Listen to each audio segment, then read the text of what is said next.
What's going on, everyone? Let's talk welding.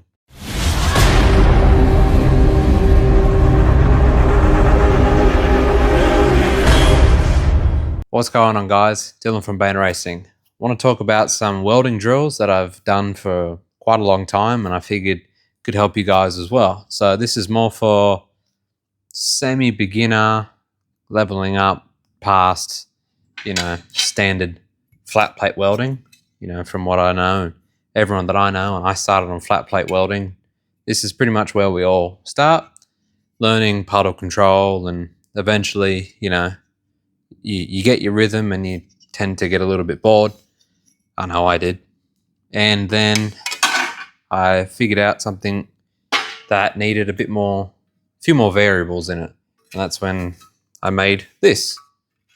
So there's 4 separate welds, this side, that side, and that side. They're not touching, and that's a reason.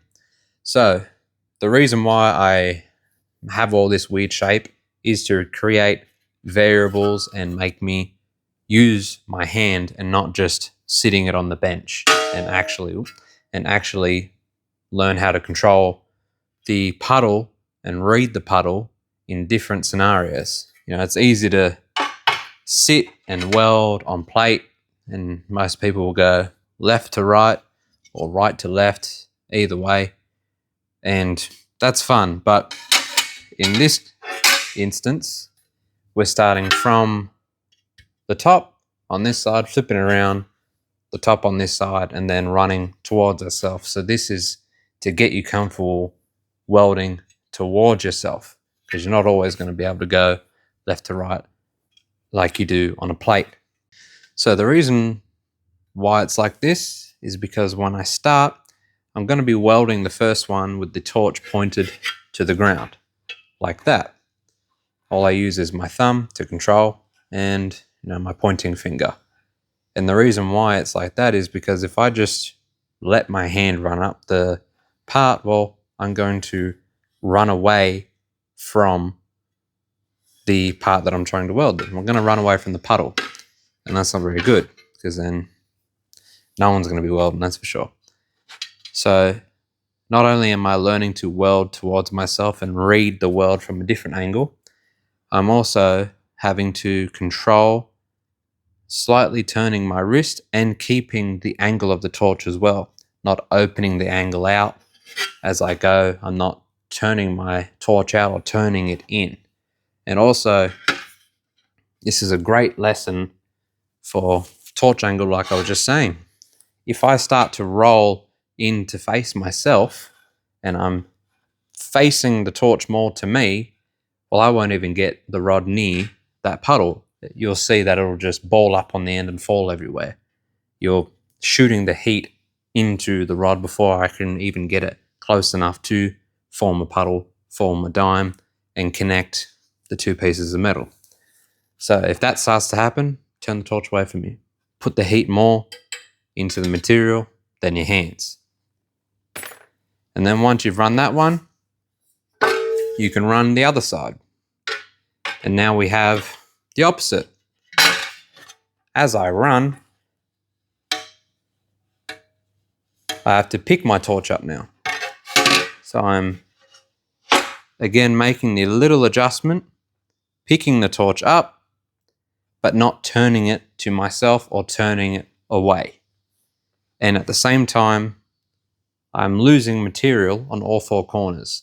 So now I have puddle control right at the end. I don't want to keep the same heat, otherwise my dimes will be this big from the start and that big, and most of the time blow through. And I did blow through on this one, and that's okay. That's what we're here for.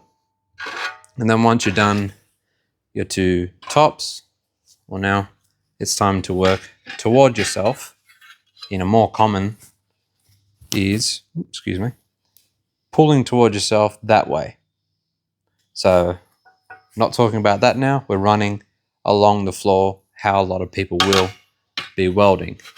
And again, working to weld toward yourself, not turning the torch to you or turning it away or up or down.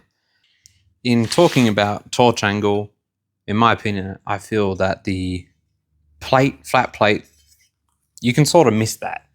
You know, I can sit here and run and run and run, and you know, the angle of my torch does matter, but it matters far more when I'm in a tight corner that the heat's not going everywhere else as well. It's just funneled straight into my hand or funneled away. So you have to watch, especially in an awkward angle like coming up from above, you have to watch where your torch is pointed. You're not pointing it at yourself, you're not pointing it too far away, you're pointing it at the metal and at the right angle.